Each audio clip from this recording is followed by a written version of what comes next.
Sarah stared in disbelief as the HOA president slapped a cease and desist order on her front door. After pouring her life savings into renovating the crumbling bungalow, they claimed she had built without permission. But Sarah knew the truth. The HOA was trying to force her out so they could gentrify the neighborhood. Little did they know, Sarah had an ace up her sleeve. This was war, and she was about to unleash her trump card. Sarah paced anxiously as her lawyer reviewed the cease and desist order. They're claiming you built unpermitted additions and renovations. If you don't stop immediately, they'll file for an injunction to have the work torn down. But that's impossible, Sarah exclaimed. I got every permit the city required. The HOA president signed off on them himself.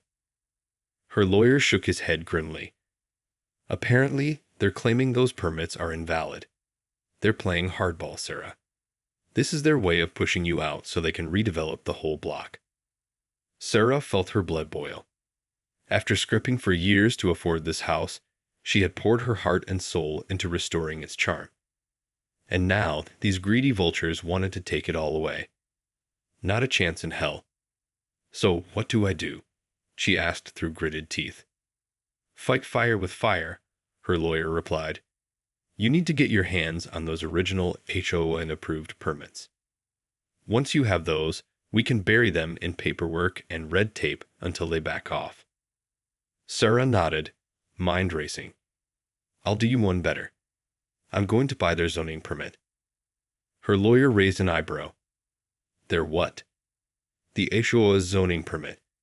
It's the one that allows them to dictate what gets built in the neighborhood. If I own that, they can't touch my renovations. A slow grin spread across her lawyer's face. Sarah, I think you just found your trump card. That evening, Sarah marched into the HOA meeting, permit in hand. The room fell silent as she strode up to the podium, fixing the president with a steely gaze. I believe this belongs to you, she said, slamming the document down. Or rather, it belongs to me now. The president's face drained of color. What? How? How did you get that? I bought it, Sarah replied smugly. Turns out the city is more than happy to sell their zoning rights to the highest bidder. And seeing as you've been using that permit to bully homeowners for years, I figured it was time for a change of ownership. She leaned in, lowering her voice to a menacing whisper. So unless you want to see your precious little fiefdom crumble, I suggest you rescind that cease and desist order. And if you so much as look at my house the wrong way again, I'll use this permit to burn your whole neighborhood to the ground. Are we clear? The president opened and closed his mouth soundlessly, rendered speechless by Sarah's bold move. The other HOA members shifted uncomfortably in their seats, sensing the tide had turned. Sarah allowed herself a triumphant smile. I'll take that as a yes. Sarah strode out of the HOA meeting, her head held high. As she reached her car, her lawyer hurried to catch up, eyes shining with admiration. I can't believe you actually did it, he said, shaking his head in disbelief. Buying their zoning permit, that was pure genius. Sarah allowed herself a small smile. They thought they could just push me around. But nobody messes with my home and gets away with it. Her lawyer placed a hand on her shoulder. You realize this is just the beginning, right? The HOA president is not going to take this lying down. He's going to come after you with everything he's got. Sarah's expression hardened. Let him try. I'm ready for them. Over the next few days, the battle lines were drawn. The HOA president, a pompous and vindictive man named Harold, wasted no time in launching a full-scale assault.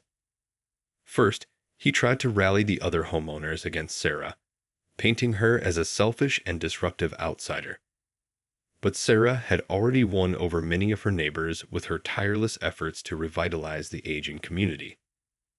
Next, Harold demanded an emergency zoning board meeting, hoping to have Sarah's permit revoked. But Sarah came armed with a stack of meticulously organized documentation, leaving the zoning officials with no choice but to uphold the legality of her purchase. Frustrated, Harold resorted to more underhanded tactics. He filed a barrage of frivolous complaints, claiming Sarah's renovations were in violation of a slew of obscure HOA bylaws. Each time, Sarah responded with swift and decisive counteraction, leaving Harold's schemes in shambles. As the weeks dragged on, the strain began to show on both sides. Sarah found herself spending countless hours poring over legal documents and attending endless meetings. Meanwhile, Harold's face grew increasingly red and blotchy, his once impeccable appearance giving way to the ravages of stress. One particularly tense HOA gathering, Harold finally snapped, his voice rising to a furious bellow. "This has gone on long enough, Sarah. You think you can just waltz in here and trample all over our community standards? Well, I've got news for you. I'm not going to stop until I've run you out of this neighborhood for good." Sarah met his gaze evenly, refusing to be cowed. "Then I guess we're at an impasse, Harold. Because I'm not going anywhere." The air crackled with tension as the two adversaries stared each other down, neither willing to back down. It was clear that the war over Sarah's home had only just begun. As the days turned into weeks, the battle between Sarah and the HOA president, Harold, only escalated. Every time Sarah thought she had won a decisive victory, Harold would retaliate with some new, underhanded ploy. First, he tried to rally the other homeowners against her, painting her as a selfish outsider who was disrupting the neighborhood. But Sarah had already won over many of her neighbors with her tireless efforts to revitalize the aging community, and they refused to turn on her. Frustrated, Harold then demanded an emergency zoning board meeting, hoping to have Sarah's hard-won permit revoked. But Sarah came armed with a stack of meticulously organized documentation, leaving the zoning officials with no choice but to uphold the legality of her purchase. Undeterred, Harold resorted to more underhanded tactics. He filed a barrage of frivolous complaints, claiming Sarah's renovations were in violation of a slew of obscure HOA bylaws. Each time, Sarah responded with swift and decisive counteraction, leaving Harold's schemes in shambles. As the weeks dragged on, the strain began to show on both sides. Sarah found herself spending countless hours poring over legal documents and attending endless meetings. Meanwhile, Harold's face grew increasingly red and blotchy, his once impeccable appearance giving way to the ravages of stress. One particularly tense HOA gathering, Harold finally snapped, his voice rising to a furious bellow. "This has gone on long enough, Sarah. You think you can just waltz in here and trample all over our community standards? Well, I've got news for you. I'm not going to stop until I've run you out of this neighborhood for good." Sarah met his gaze evenly, refusing to be cowed. "Then I guess we're at an impasse, Harold. Because I'm not going anywhere." The air crackled with tension as the two adversaries stared each other down, neither willing to back down. It was clear that the war over Sarah's home had only just begun. Just as the meeting was about to devolve into chaos, a figure in the back of the room stood up, clearing his throat. "Excuse me, but I think I might have a solution to this little disagreement." All eyes turned to the man, a well-dressed, middle-aged stranger with a shrewd expression. Sarah recognized him as one of the wealthier homeowners in the neighborhood, a real estate developer named Thomas Barclay. "I couldn't help but overhear your little spat," Barclay continued, his gaze sweeping the room.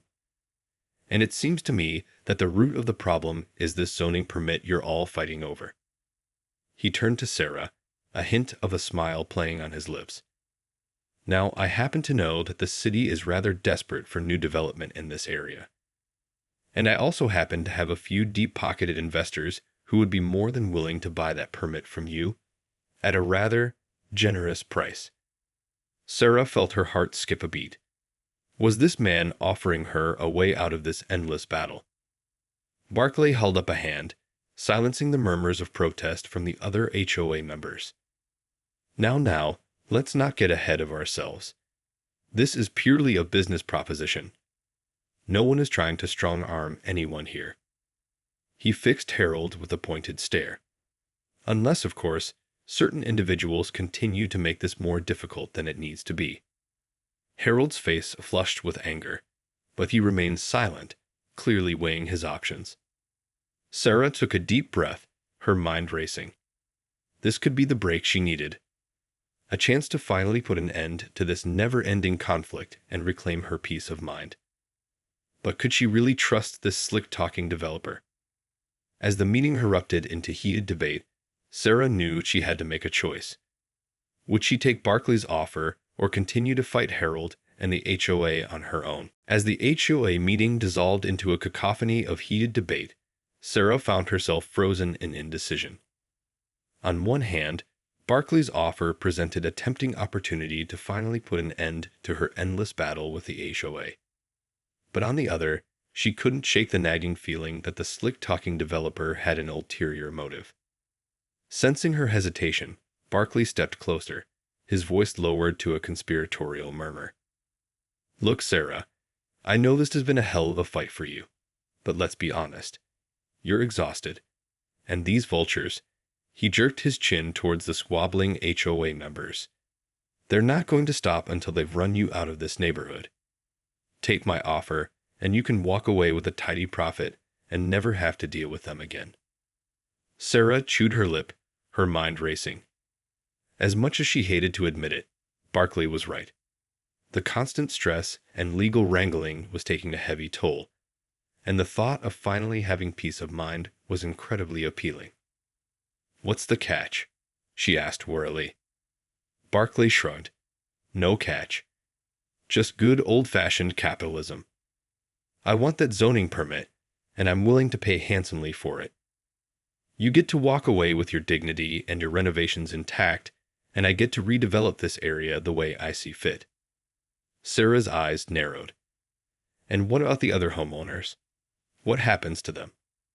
"They'll be compensated, of course," Barclay assured her. "I'm not trying to displace anyone. Just modernize the neighborhood a bit. Bring in some new blood, some fresh energy. Everyone wins." He leaned in, lowering his voice even further. "And let's be honest, Sarah, those old coots in the HOA, they're never going to stop coming after you. Do you really want to spend the rest of your days fighting them tooth and nail?" Sarah glanced over at Harold, the HOA president, his face beet red as he traded barbs with the other members. Barclay was right. The man was relentless, and she had no doubt he would stop at nothing to drive her out. The thought of finally being free of that constant stress and uncertainty was incredibly tempting.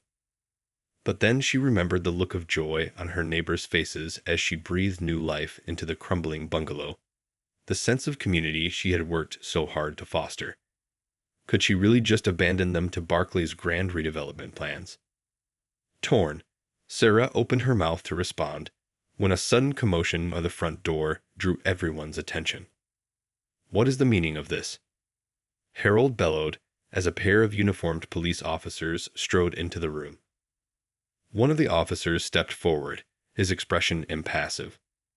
"We have a warrant to search the premises for evidence of fraudulent activity related to the HOA's zoning permit."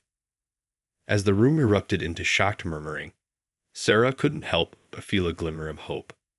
Perhaps her fight wasn't over after all. The room exploded into chaos as the two police officers marched in, warrant in hand.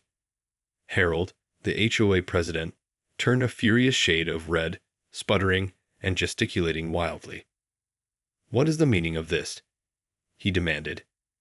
"You have no right to barge in here and disrupt our meeting." The officer, a seasoned-looking man with a stoic demeanor, held up a hand. "Sir, we have reason to believe there may have been fraudulent activity related to the HOA's zoning permit. We need to conduct a thorough investigation." Sarah felt a surge of adrenaline. Could this be the break she had been waiting for? Perhaps the police had finally uncovered evidence of Harold's underhanded scheming. The other HOA members erupted into a chorus of outrage, but the officer remained unfazed. "I'm sorry, but this is a matter of official business.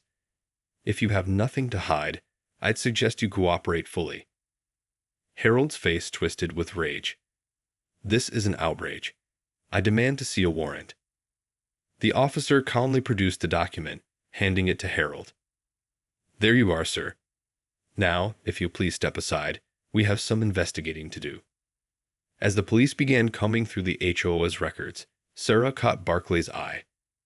The real estate developer wore a curious expression, a mixture of surprise and keen interest.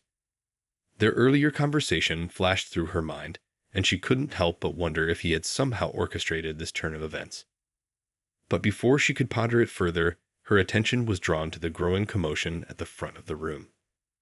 Harold was now engaged in a heated argument with one of the officers, his voice rising to a shrill, panicked pitch. I'm telling you, there's nothing to find.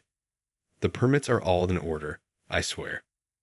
The officer's brow furrowed as he studied the documents in his hands.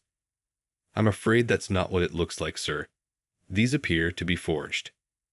A collective gasp rippled through the gathered homeowners. Sarah felt a surge of vindication. She had known all along that Harold was up to no good. The officer turned to the room, his expression grave.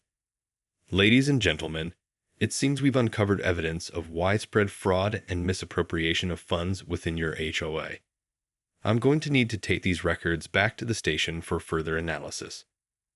Harold's face crumpled, all the bluster and bravado draining from him. This can't be happening, he moaned, sinking into a nearby chair. As the police officers escorted the defeated HOA president out of the room, Sarah felt a strange mix of emotions. Part of her was elated. Finally, her tormentor was getting his comeuppance. But another part of her felt a twinge of sympathy, knowing that Harold's downfall would likely mean the end of the neighborhood as she knew it. Her gaze drifted to Barclay, who was watching the proceedings with a calculating expression. Their earlier conversation replayed in her mind, and she couldn't shake the feeling that the developer had somehow engineered this entire scenario. With a deep breath, Sarah steeled herself. Whatever happened next, she knew she couldn't trust Barclay's motives. She had fought too hard to protect her home and her community to let it all be snatched away by another opportunistic vulture. As the room descended into stunned silence, Sarah stepped forward, her voice ringing out with newfound resolve. All right, everyone, listen up. It's time we took control of our neighborhood's future. Who's with me? The room fell silent as Sarah's words echoed through the stunned gathering of homeowners. For a moment, no one moved, stunned by the sudden turn of events. Then, slowly, one by one, the other residents began to nod, murmurs of agreement rippling through the crowd. Sarah felt a surge of hope. Perhaps they were finally ready to take their neighborhood's future into their own hands. She turned to Barclay, fixing the real estate developer with a steely gaze. And that includes you, Mr. Barclay. I saw the way you were eyeing that zoning permit of ours.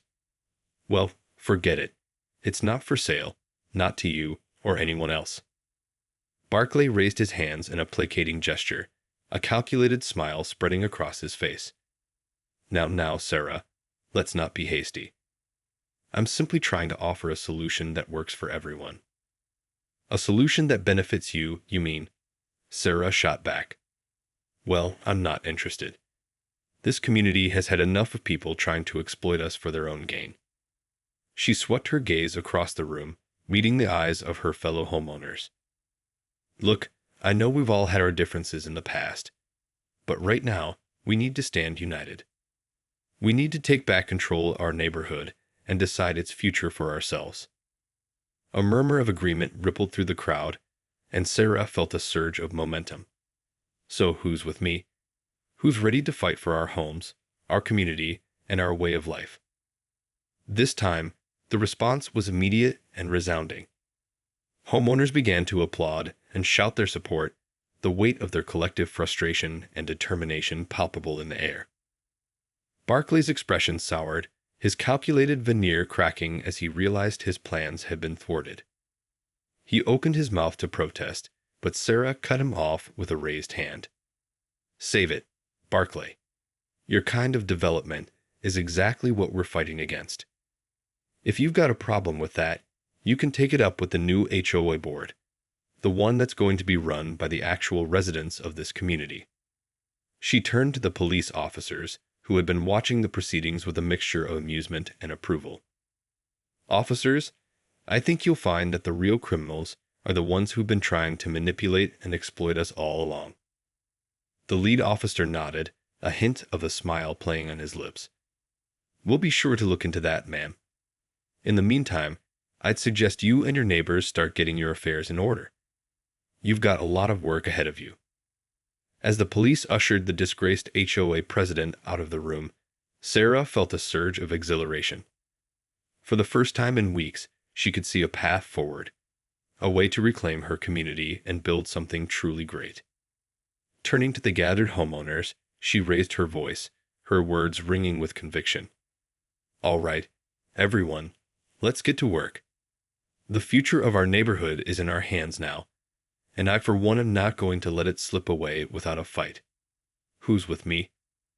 The roar of approval that answered her was music to Sarah's ears. Finally, the tide had turned, and the residents of this once beleaguered community were ready to take their destiny into their own hands. In the aftermath of the explosive HOA meeting, the residents of the embattled neighborhood found themselves faced with a daunting task: rebuilding their community from the ground up. With the disgraced HOA president, Harold, finally out of the picture, the homeowners wasted no time in forming a new, democratically elected governing body. Sarah, the woman who had spearheaded the fight against the HOA's corruption, was unanimously chosen as the new president. We've got a lot of work ahead of us, she told the assembled group, her voice tinged with both determination and a hint of trepidation. But I know that if we stick together, we can turn this neighborhood around and make it something we can all be proud of. The other residents nodded in agreement, their expressions a mix of hope and resolve. They had seen firsthand the damage that unchecked greed and abuse of power could do, and they were determined to ensure it never happened again. One by one, the homeowners stepped forward, offering their time, skills, and resources to the cause. Some volunteered to serve on committees focused on zoning and development, while others pledged to tackle issues like community outreach, code enforcement, and public spaces. Sarah watched with a growing sense of pride as her neighbors rallied around a shared vision. A vision of a vibrant, inclusive community that valued its history and character, rather than succumbing to the soulless march of gentrification. Even Barclay, the real estate developer who had tried to swoop in and capitalize on the HOA's downfall, found himself outmaneuvered. Repeated attempts to sway the new governing board with lucrative offers were met with steadfast refusal. "We're not interested in your money or your grand plans, Barclay," Sarah told him bluntly during one tense confrontation. "This community belongs to us now, and we're going to shape its future on our own terms." Barclay's face twisted with frustration, but he ultimately conceded defeat, realizing that the tide had truly turned against him. With no choice but to abandon his designs on the neighborhood, he sulked away, muttering under his breath about ungrateful rabble and missed opportunities. As the weeks turned into months, the residents of the community threw themselves wholeheartedly into the work of revitalizing their neighborhood. Sarah, in particular, became a driving force, leveraging her hard-won zoning permit to guide development in a way that honored the area's history and character. Slowly but surely, the once neglected streets began to transform. Crumbling facades were restored, overgrown lots were transformed into vibrant community gardens, and a sense of pride and ownership began to permeate the air. And as Sarah looked out over the thriving, rejuvenated neighborhood, she couldn't help but feel a deep sense of satisfaction. This was her home, and she and her fellow residents had fought tooth and nail to protect it. The battle may have been long and hard fought, but in the end, justice had prevailed. And that, to Sarah, was the sweetest victory of all. As the months passed, the once embattled neighborhood underwent a remarkable transformation. Under Sarah's steady leadership and the collective efforts of the engaged homeowners, the area blossomed into a vibrant, thriving community, one that proudly celebrated its history and character, rather than succumbing to the soulless march of gentrification. Crumbling facades were restored, overgrown lots were transformed into lush community gardens, and a renewed sense of pride and ownership permeated the air. Even the local businesses, once struggling to stay afloat, began to thrive as the revitalized neighborhood attracted new visitors and residents. And at the heart of it all was Sarah, the tenacious woman who had spearheaded the fight against the corrupt HOA. Her hard-won zoning permit had become the cornerstone of the community's redevelopment efforts, empowering the residents to shape their own destiny. "This is what we fought for," Sarah said, surveying the bustling streets with a smile. "A neighborhood that belongs to the people who live here, not to greedy developers or power-hungry bureaucrats." The other homeowners nodded in agreement, their eyes shining with pride. They had come together, overcome adversity, and reclaimed what was rightfully theirs, and the sense of accomplishment was palpable. Even Barclay, the real estate developer who had once tried to capitalize on the HOA's downfall, had been thoroughly outmaneuvered. His repeated attempts to sway the new governing board with lucrative offers had been met with steadfast refusal. "We're not interested in your money or your grand plans, Barclay," Sarah had told him bluntly during one tense confrontation. "This community belongs to us now, and we're going to shape its future on our own terms."